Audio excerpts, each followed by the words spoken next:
fogo amigo. Você já ouviu essa expressão? Quando um exército acaba atirando contra o outro. Irmãos, gente do mesmo lado. Parece que é isso que está acontecendo em Israel. Porque a guerra é inevitável. Não depende mais de Davi fugir ou não. Absalão está cercando um grande exército, disposto a massacrá-lo. Os irmãos vão lutar. Lembra? De um lado tem Joabe, do outro lado tem Amasa, são da mesma família. De um lado Davi é rei, do outro Absalão está lutando pelo reino. Davi organizou o seu exército, diz lá no capítulo 18 de 2 Samuel, designou capitães de 1000, de 100, e depois dividiu a sua tropa em 3 grupos. O primeiro ficou sob comando de Joabe, o segundo de Abisai, irmão de Joabe, e o terceiro de Itai, um giteu. E Davi diz, eu também vou com vocês. Mas eles disseram, não, o senhor não pode vir conosco, porque se tivermos que retroceder, o inimigo não pensará 2 vezes. Se metade de nós morrer, o inimigo não se importará, mas o Senhor vale por 10.000 de nós. Para nós, é melhor que fique na cidade e nos ajude daqui. E o rei concordou. Se é isso que pensam, farei o que acham melhor. Então ele se instalou perto da entrada da cidade, enquanto o exército saía de peletões de 100 e de 1000. E o rei disse a Joabe, Abisai e Aitai, os 3 comandantes, por amor a mim, tenham cuidado com o jovem Absalão. Todo o exército ouviu o que o rei ordenou aos 3 comandantes. Então o exército de Davi saiu a campo para enfrentar o exército de Israel. E a batalha aconteceu no meio da floresta de Efraim. E o exército de Israel naquele dia foi derrotado pelos homens de Davi. Houve uma matança terrível, 20.000 homens morreram. Os combatentes se espalharam para todo lado. E naquele dia, a floresta devorou mais vidas do que a espada. Triste notícia.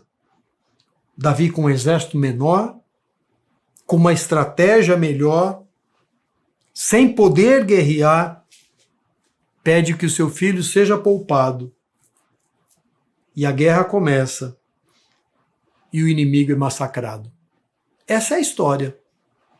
Bem resumida.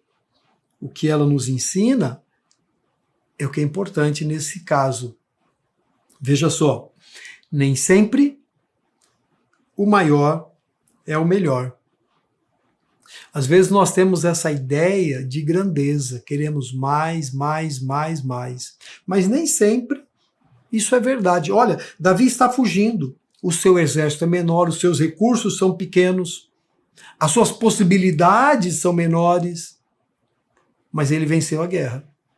E não Absalão, que traz toda a estrutura militar do reino que o próprio pai construiu. Os soldados que o próprio pai treinou perderam. Segunda lição desse texto é de que uma luta sem estratégia pode ser uma derrota anunciada. O que está acontecendo é que Absalão foi com fome ao pote. Ele não se organizou. Ele escolheu um guerreiro, mas ele não tem uma estratégia de vitória. Ele não tem um plano de guerra.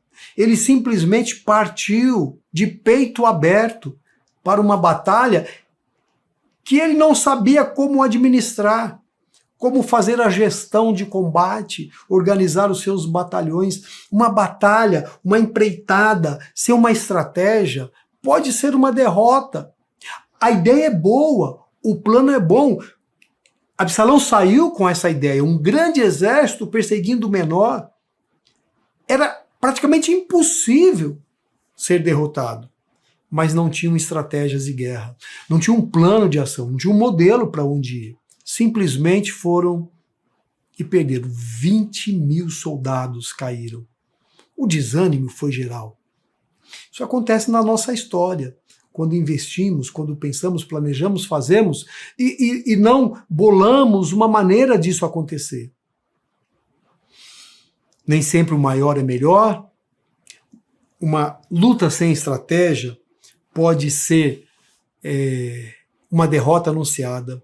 Mas a terceira lição que me chama a atenção e que me mais marca neste texto é de que nenhuma batalha entre irmãos merece ser celebrada como uma grande vitória. Aliás, a Bíblia fala que talvez a pior característica do final dos tempos é de que irmãos vão lutar contra irmãos. Haverá batalha dentro de casa, dentro de comunidades, de fraternidades. Nenhuma vitória de uma batalha contra o irmão precisa ou pode ser celebrada. Igrejas que se dividem porque irmãos estão brigando uns com os outros. A gente assiste isso na internet, a gente vê perto de nós famílias cujos filhos estão brigando com pais, brigando por conta de herança. Essas não são vitórias para serem celebradas. São tristes, são angustiantes, são terríveis. Não celebre essas coisas. Chore por isso, porque isso é uma evidência de que há um coração endurecido lá dentro. Nós vamos encontrar Davi chorando por esta vitória. Porque o que tem de desdobramento é mais cruel ainda. E no próximo episódio a gente vai encontrar o que um exército vencedor pode fazer com um exército derrotado. Então a gente precisa orar dizendo: Deus, nos dê essa visão de fazermos o melhor com o que temos, bem planejado, e jamais celebrar a queda do meu irmão, jamais cantar vitória porque o outro caiu. Em nome de Jesus. Eu te espero você nos próximos episódios das nossas aventuras em Samuel. Até lá!